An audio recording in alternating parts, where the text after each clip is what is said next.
দশম শ্রেণীর বন্ধুরা তোমাদের কিন্তু মাথা থেকে প্রিপোজিশন ভূত নামানোর সময় চলে এসেছে। এই প্রিপোজিশন ভূত যদি তোমরা প্রথম থেকেই মাথা থেকে নামাতে না পারো, তাহলে কিন্তু এই প্রিপোজিশন ভূত কিন্তু তোমাদের মাথায় চেপে একদম এইচএস পর্যন্ত নিয়ে যাবে। তাই আমি বলবো এই ভূত তাড়াতে গেলে আমাদের কি করণীয়? দেখো, এই প্রিপোজিশন করতে গেলে আমাদের যে জিনিসগুলো করণীয় সেগুলোই করব। দেখো, আমাদের কিন্তু রাইটিং স্কিলের কিন্তু একটা প্রিপোজিশন কিন্তু ভাইটাল টপিক। এই প্রিপোজিশনে কিন্তু নম্বরটা না পেলে অর্থাৎ সঠিকভাবে না বুঝলে পরে কিন্তু আমরা প্রিপোজিশন করতে পারবো না। আন্দাজে প্রিপোজিশন করলে কিন্তু সেই আন্দাজের মতোই নম্বরটা আসবে।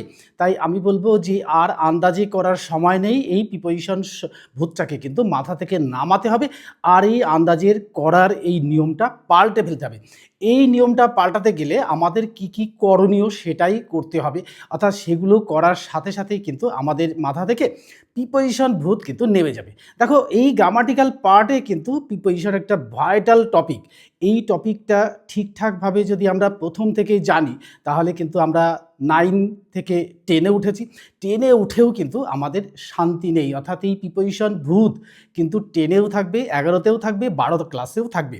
তাই এই প্রিপোজিশন ভূতটাকে কিন্তু আমাদের মাথা থেকে নামাতেই হবে। সেজন্য আমরা প্রিপোজিশনগুলো কিভাবে করতে হবে সেটাই কিন্তু দেখার বিষয়। বা তোমরা দেখবে আমি বড় ভিডিওর মধ্যে দিয়ে তোমাদের দেখাবো কি করে প্রিপোজিশনটা করা যায়। আর করার সাথে সাথেই কিন্তু তোমাদের সমস্যাগুলোও দূর হয়ে যাবে। দেখো, আমাদের সময় কিন্তু মিডিয়া এত সক্রিয় ছিল না। দেখো, আমরা প্রিপোজিশন পড়েছি বা মুখস্থ করেছি, কোনো রকমভাবে আমরা কিন্তু সেটাকে পেরিয়ে এসেছি আজ থেকে প্রায় 30টা বছর আগে। তো দেখো, আমরা এই 30টা বছর আগে যখন এটা করে এসেছি, তাহলে দেখো এখন কিন্তু সেই প্রিপারেশন করতে গেলে আমাদের একটুখানি খাটলেই কিন্তু হয়ে যাবে। অর্থাৎ সেই খাটনিটা কোথায় খাটবো? অর্থাৎ আমরা এই নেট দুনিয়ার মানুষ। এই নেট দুনিয়ায় এসে আমরা কিন্তু নেটে সব কিছুই দেখতে পাই। অর্থাৎ মোবাইল ফোনের মাধ্যমে আমরা কিন্তু সমস্ত কিছুই জানতে পারি। এই জানাটা কিন্তু এখনই জেনে নিতে হবে। অর্থাৎ আমরা 10-এ উঠেছি, অর্থাৎ 9 পাস করে 10-এ উঠেছি। 10-এ উঠেই কিন্তু এটা লাগবেই। তাই দেখো, এই মিডিয়ায় এত সক্রিয় হওয়ার দরুন তোমরা তো স্কুলে করো, বাড়িতে করো, প্র্যাকটিস করো, অর্থাৎ অনেক বই পড়েছো। অর্থাৎ বইয়ে রুলসগুলো দেওয়া থাকে, কিন্তু রুলসগুলো সঠিকভাবে যদি আমরা না জানি তাহলে কী হবে?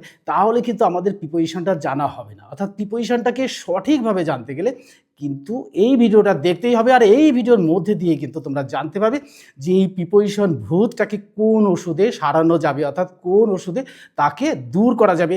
তাহলে চলো আমরা শুরু করি সেই ভূতটাকে তাড়ানোর জন্য যে ভিডিও, সেই ভিডিওর মধ্যে দিয়েই কিন্তু তোমাদের